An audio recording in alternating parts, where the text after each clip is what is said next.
A trial over Elon Musk's bid to end his $44 billion deal for Twitter should be delayed by several weeks to allow the billionaire to investigate a whistleblower's claims about security on the social media platform, Musk's lawyer told a judge. Last month, whistleblower allegations became public that provided Musk, the world's richest person, fresh ammunition to bolster what legal experts said was a long-shot attempt to walk away from the deal without paying a $1 billion termination fee.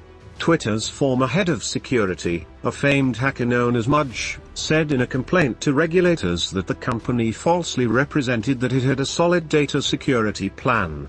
Twitter has dismissed Zatko's allegations as a false narrative, and its lawyer accused the billionaire of seizing on the whistleblower allegations to cover up the fact that he supposedly rushed into buying the company without assessing the risks.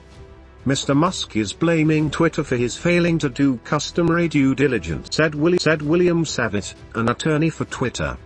He urged the judge to prevent Musk from adding whistleblower claims to his lawsuit, but said if allowed, the 5-day trial should begin on October 17 as scheduled.